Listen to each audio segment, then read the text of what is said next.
Welcome back to the POAS Desk. In the last episode, we covered multiple attorneys and joint authority. In this episode, we cover substitution clauses, the provision that allows an attorney to delegate their authority to someone else, and why this is one of the most overlooked aspects of POA drafting.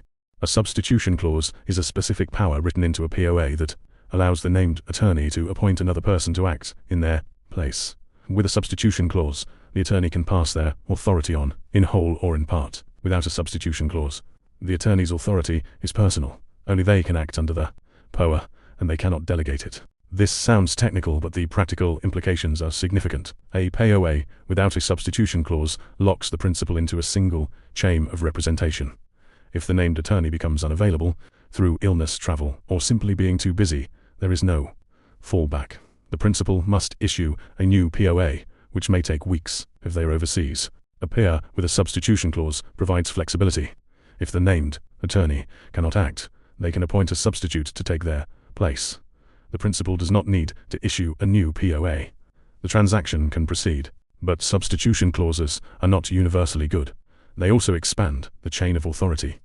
Once a substitute is appointed, that substitute is acting under the principal's POA, even though the principal may never have heard of them. This can be a feature or a risk depending on the situation. When substitution clauses make sense. Long-running POAs, where the attorney may not always be available. A property management POA valid for 5 years should probably allow substitution because the named attorney may travel, fall ill, or relocate during that time. Time-sensitive transactions where the attorney's continued availability is uncertain. A property sale POA, where the attorney may not be in Dubai when the trustee appointment is finally scheduled. Situations involving overseas principals where reissuing a POA is slow and expensive. Substitution allows the attorney to appoint a UAE-based substitute without the principal needing to start the consular chain again.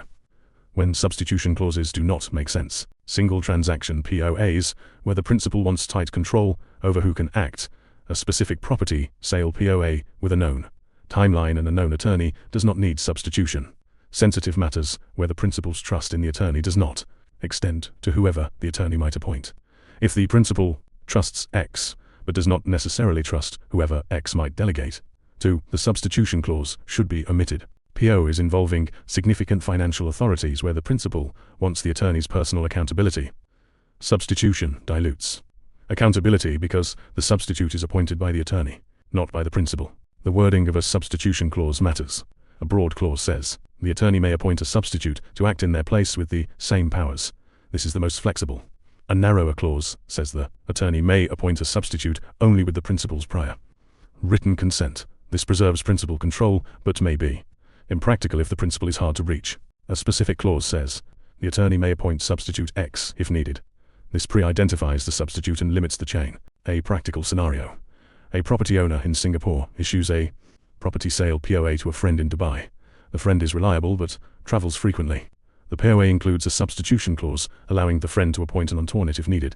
When the friend is traveling at the time of the trustee appointment, they appoint a colleague as substitute. The colleague attends the trustee with the substitution document and the original POA. The transaction completes without the principal needing to be involved. Another scenario. An elderly parent issues a property management POA to their adult child.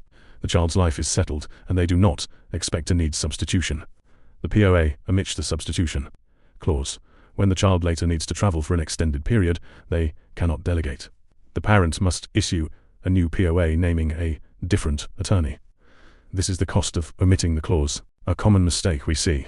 Principals do not think about substitution at all. They assume the named attorney will always be available, or they assume substitution is automatic. Neither is correct. Substitution must be explicitly granted in the POA. Another common mistake. Principals include a broad substitution clause without thinking through who the attorney might delegate to. The substitution clause grants the attorney authority to appoint anyone, which means the principal has no control over the substitute necessity. If this matters, the clause should be narrowed. At POAS we discuss substitution as part of the drafting process. We explain when it is helpful, when it adds risk, and what wording reflects the principal's preferences. The clause is included or omitted based on that conversation, not by default. In episode 22, we cover POAs for minors and dependents, the specific requirements when the principal is or has a child involved in the POIM. Patrick. Thanks for joining me at the POAS Desk.